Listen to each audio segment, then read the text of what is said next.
Beck's is a very good beer. And we do know that you should never mix it with vodka or with wine.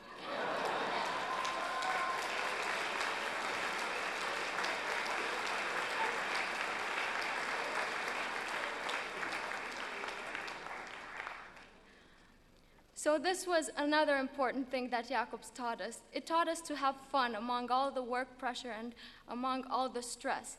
And this also was a firmer step in our lives towards becoming accomplished individuals. However, even when we knew how to face the challenges that were placed upon us by our academic careers, our academic lives, and even when we knew how to strike a certain balance between our professional and private lives, I think we were still not ready to become fulfilled human beings. We were missing one more thing. And if there's anything that Jacobs University could have taught us and has managed to do so successfully and excellently, it's definitely this last lesson which I will speak about.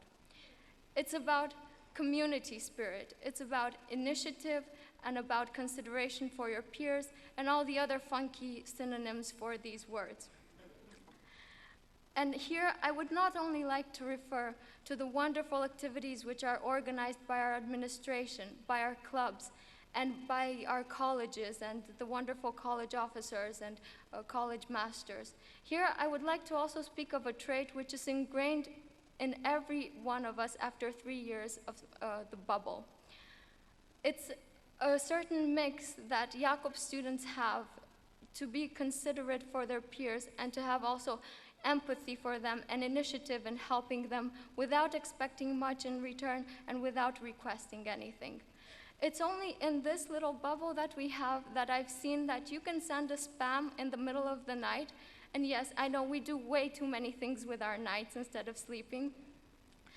And you can request, I don't know, a sleeping pill, a headache pill, or any other sort of pill that you might imagine.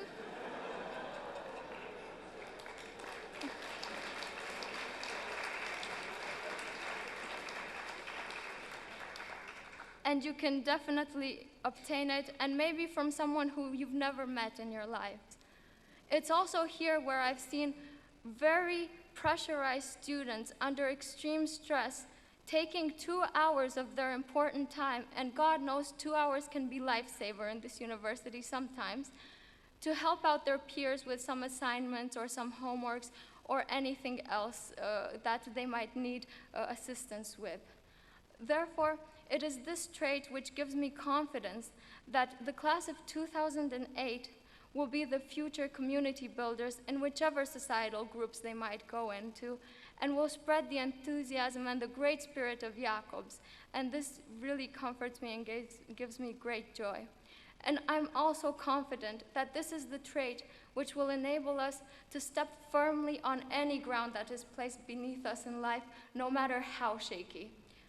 With this, I'd like to congratulate you, my fellow peers, for surviving the bubble for 3 years. God knows it wasn't easy, and we sure deserve a round of applause for it.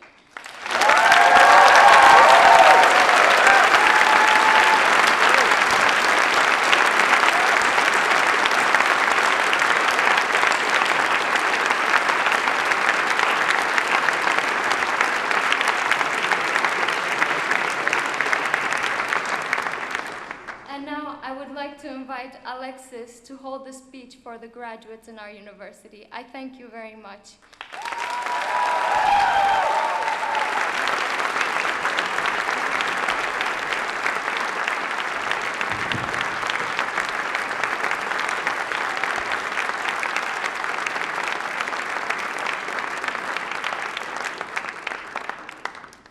Anyone else a little warm? I'll keep this short but to the point.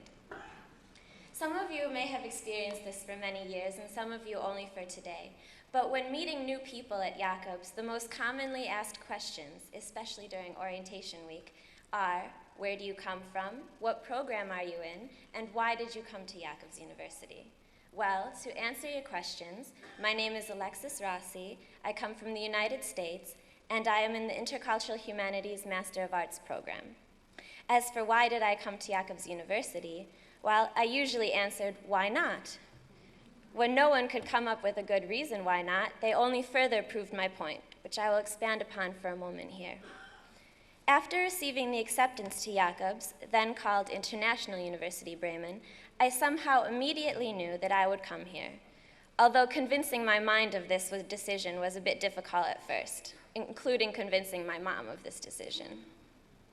I had also been accepted to an Ivy League university, a dream of most academically minded people, including myself.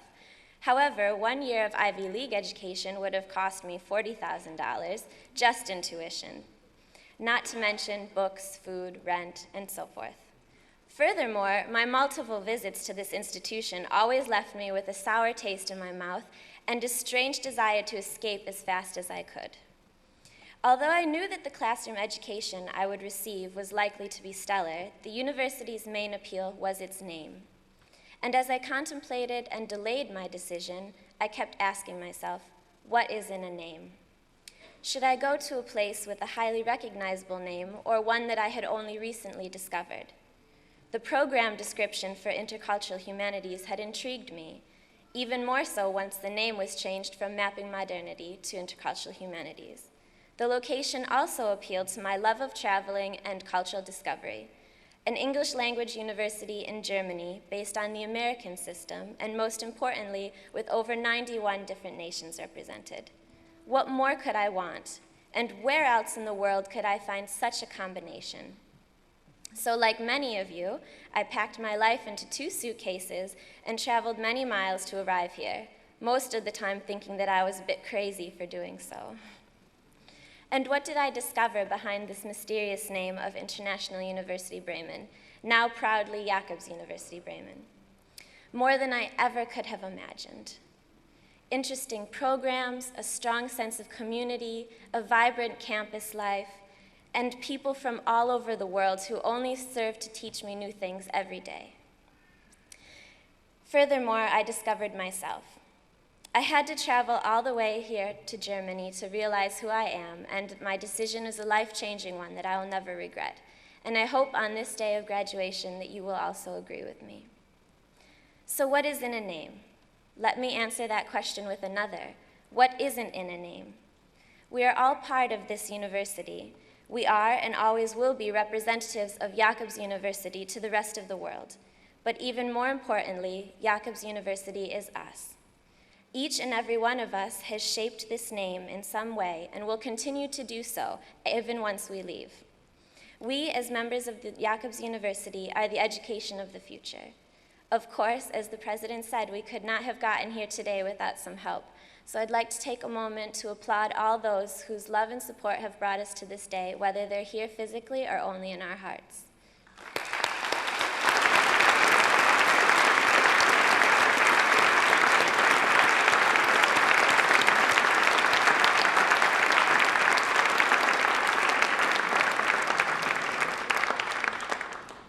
And now back to you, class of 2008.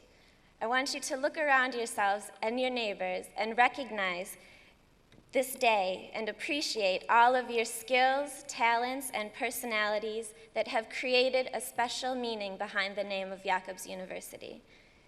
I hope that you carry this name proudly into the rest of the world in whatever you do next. Congratulations, class of 2008.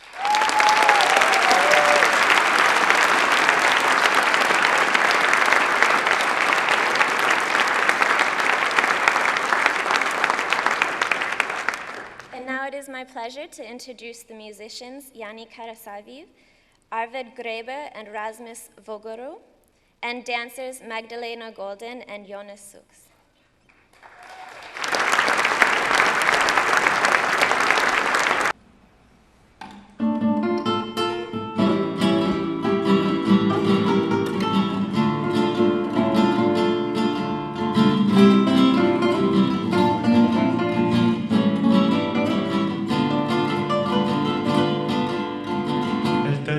De tu piel me ha dicho que soy el rey de tus caprichos. Yo soy el as de los corazones que se pasean en tus tentaciones. El talismán de tu piel me cuenta que en tu montura querrán las riendas. Cuando una noche de amor desesperados caigamos juntos y enredados, la alfombra y el alrededor acabarán desordenados. Cuando una noche de amor que yo no dudo, la eternidad venga seguro, tuyo el destino y el corazón, seremos uno. Yo soy la tierra de tus raíces, el talismán de tu piel lo dice. Yo soy la tierra de tus raíces, lo dice el corazón y el fuego de tu piel. Yo soy la tierra de tus raíces, el talismán de tu piel lo dice. Yo soy la tierra de tus raíces, a ver qué dices tú. El talismán de tu piel me archiva, que ando descalzo de esquina a esquina, por cada calle que hay en tus sueños, que soy el mar de todos tus puertos. El talismán de tu piel me cuenta que tu destino querrán las riendas. Cuando una noche de amor desesperados caigamos juntos y enredados, la alfombra y el alrededor acabarán desordenados. Cuando una noche de amor que yo no dudo, la eternidad venga seguro, tuyo el destino y el corazón, seremos uno. Yo soy la tierra de tus raíces, el talismán de tu piel lo dice. Yo soy la tierra de tus raíces, me lo dice el corazón y el fuego de tu piel. Yo soy la tierra de tus raíces, el talismán de tu piel lo dice. Yo soy la tierra de tus raíces, a ver qué dices tú. Yo soy la tierra de tus raíces, el talismán de tu piel lo dice. Yo soy la tierra de tus raíces, me lo dice el corazón y el fuego de tu piel. Yo soy la tierra de tus raíces, el talismán de tu piel lo dice. Yo soy la tierra de tus raíces, a ver qué dices tú. Cuando una noche de amor desesperados caigamos juntos y enredados, tuyo el destino y el corazón, seremos uno.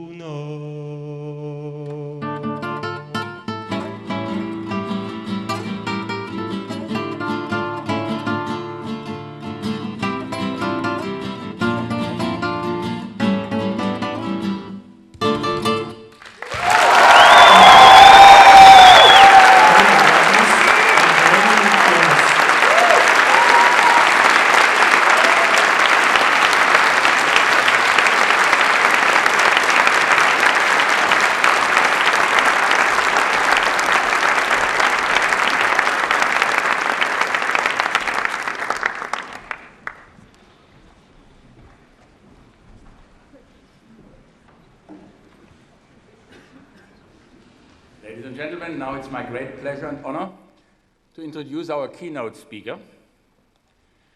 Living in Germany for more than 30 years, the Ethiopian prince Asfaw Asarate was born in 1948 in Addis Ababa as the son of Duke Asarate Kassa, a leading politician under Emperor Haile Selassie.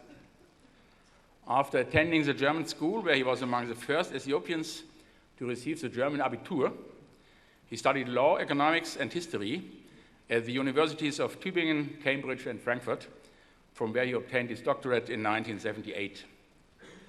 The 1974 revolution in Ethiopia frustrated his plans to return to his home to enter public service.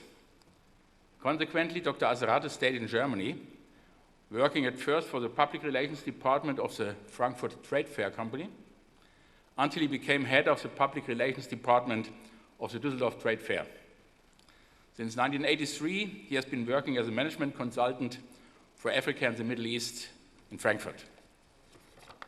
Between 1974 and 1991, he played a major role in the fight against the Marxist dictatorship in his country. He's the founder of the first Ethiopian human rights organization, Council for Civil Liberties in Ethiopia, which he used as a forum to denounce the communist oppression of his people on an international scale. Since the end of the military dictatorship in 1991, he has visited Ethiopia on a regular basis, always trying to win European investors for his country, despite his rejection of the ethnocentric policies of the current government. In various speeches and publications, he has argued for an Ethiopian federation on the basis of democracy rather than ethnicity. As a historian, Dr. Aserate created the Orbus Ethiopicus in 1994. The association has set itself to protecting and supporting Ethiopian culture.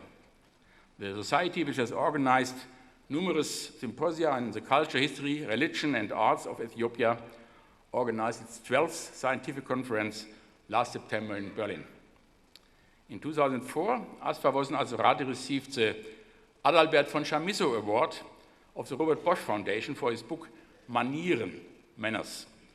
With the Adalbert von Chamisso Award, which has been awarded by the Bavarian Academy of Fine Arts since 1985, the foundation honors outstanding literary achievements of German-speaking authors of non-German native language.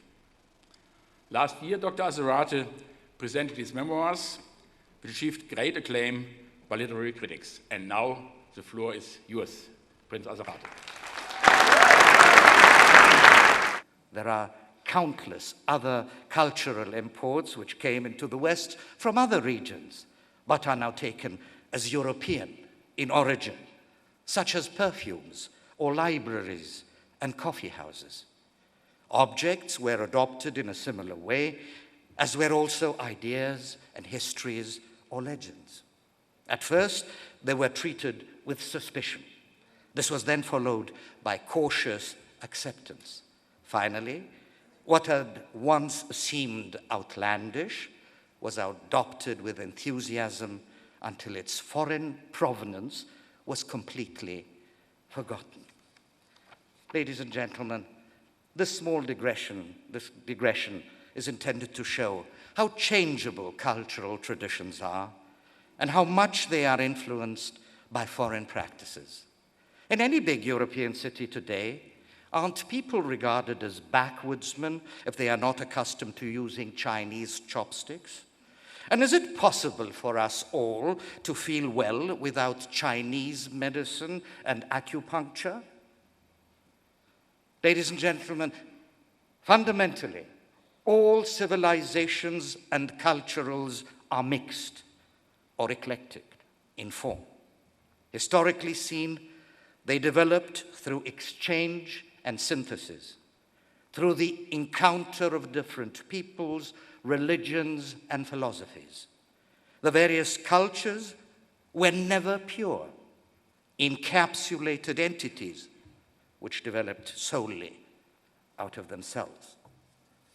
Most Europeans, ladies and gentlemen, assume as a matter of course that Europe is the center of the world, and each European nation in turn sees itself as the navel of that world. Any thought to the contrary threatens to unhinge their concept of the universe.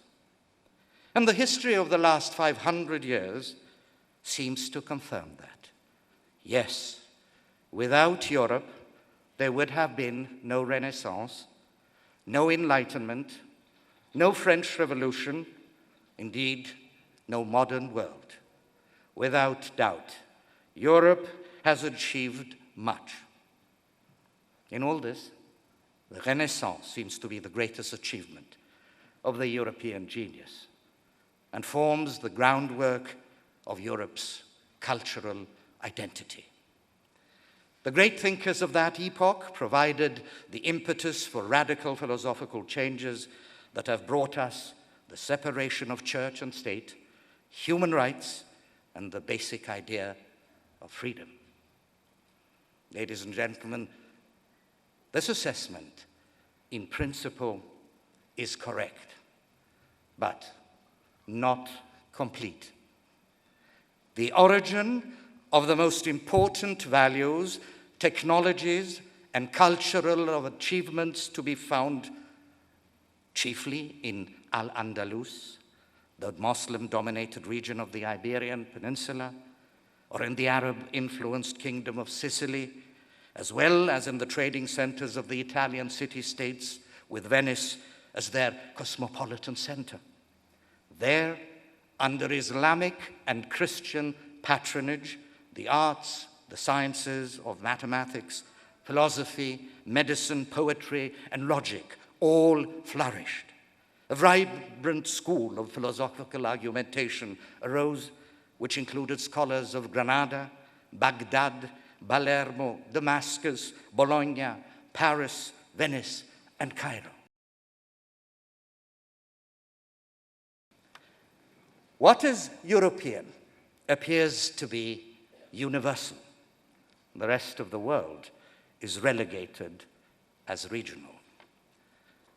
That cultures are always and have always been hybrid or mixed in form and arose through the permanent interchange should be kept in mind when today there is talk about the conflict of cultures in the globalized world.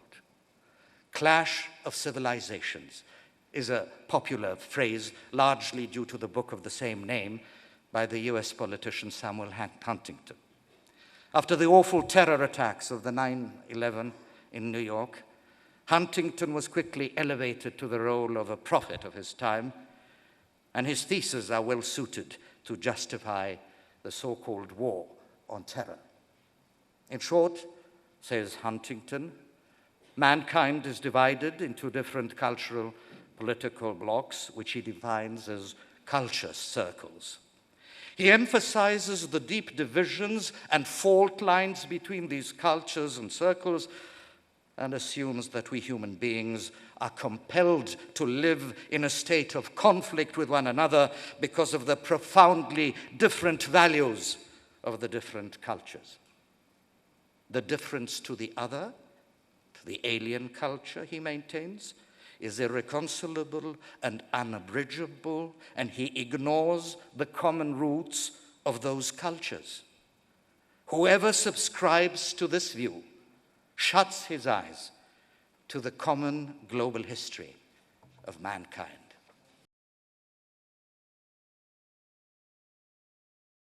Ladies and gentlemen, for many of us, selfishness has lost its negative aftertaste. What used to be greed has now become an economic virtue, renamed profit maximization. But a healthy environment, justice and participation, yes, sharing, are values without borders. Every human being is unique, and the diversity of ways in which human beings live their lives enriches our world. Dialogue, understanding of others, and mutual respect should be the fruitful basis for the peaceful balancing of global interests. They are the prerequisite for a safe and secure cohabitation of the different cultures. This is not a question of egalitarianism, but of fairness in the chances of the life that is being offered. Ladies and gentlemen, we are confronted today by a great challenge: to reconcile the demands of the market and the needs of humanity. Globalization is not an autonomous, predetermined phenomenon. It can be shaped. What is important is to steer the destructive dynamism of the globalization process along paths that are viable for mankind's future. Every great civilization arises from a convergence of many cultural traditions. In principle, we all know that. However, in our turbulent time, cultural diversity and world citizenship are now an absolute precondition for the human existence. Living alongside other human beings and getting to know them is a must. Whoever is prepared to recognize this knows that the other is not an enemy, not an alien, not really a different being, but only a mirror of the various possible facets of ourselves. We should look in this mirror, not to lose ourselves in confusion, but to recognize ourselves and our potentialities. Instead of competition and aggression, what is needed is cooperation and integration. Real freedom and real individualism in a globalized world means a refusal to concern ourselves only with our own affairs. What is called for is the assumption of responsibility, the explicit involvement and participation of the people based on the recognition that man, by his very nature, is anchored in community, and only in community can man, as Aristotle rightly acknowledged, realize his full potential. Mankind, as an inseparable part of the whole, has a responsibility towards nature, and all persons have a responsibility to their fellow human beings. Whoever achieves awareness of interrelatedness of all things adjusts his actions of his own accord and his own interests in the sense of that whole. Taking on responsibility for the common good is what constitutes real freedom. And ladies and gentlemen, freedom is a synonym for wisdom. Wisdom, however, is knowing that cultures must not fight one another, but should converge to form an unique instrument of human civilization. Thank you very much.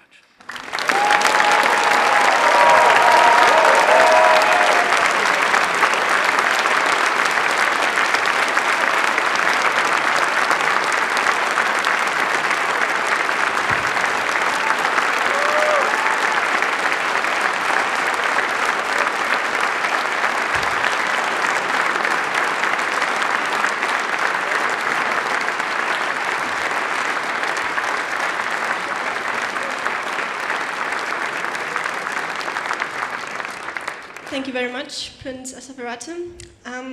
This is going to be very short.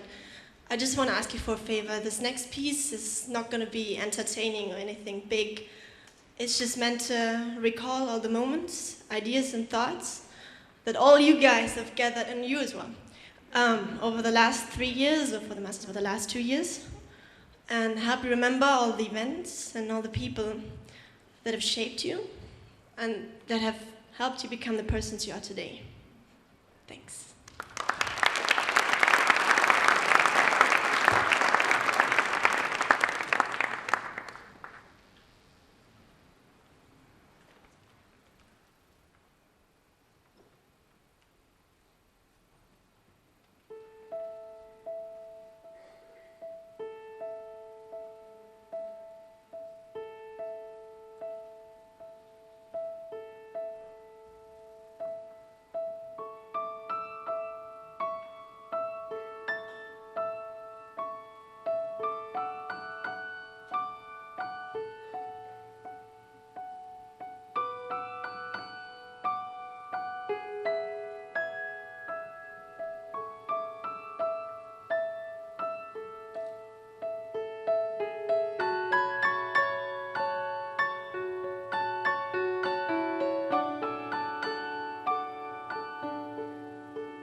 Anna Dean Biros, Professor Staudinger, and Anne Walton on stage, please. Thanks.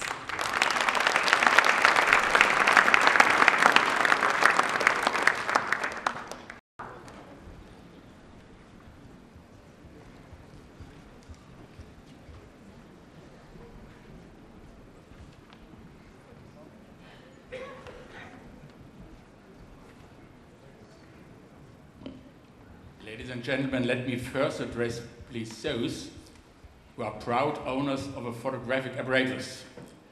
Please, we will have an official photograph from all of your sons and daughters here. Please don't go across the line, it would disturb the whole procedure and would create a chaos. You will be served this photograph after. Thank you.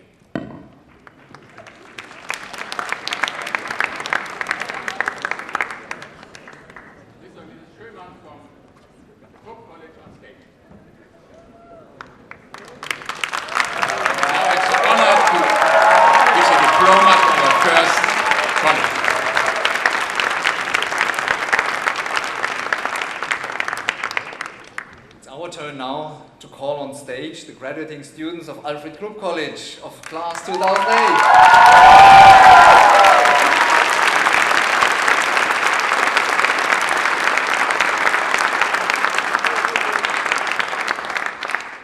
First on the list we have Eifua Aduako Asante Poku.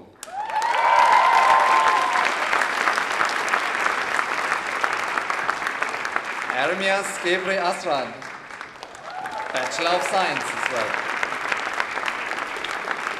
Ilian Ivanov Atanasov, Bachelor of Science. Irina Michaela Bayasu, Bachelor of Science. Peter Ivanov Bakalov, Bachelor of Science. Slavko Boykov Baikov, Bachelor of Science.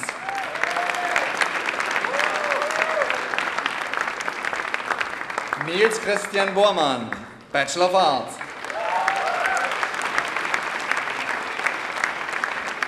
Aldevinas Purokas, Bachelor of Arts.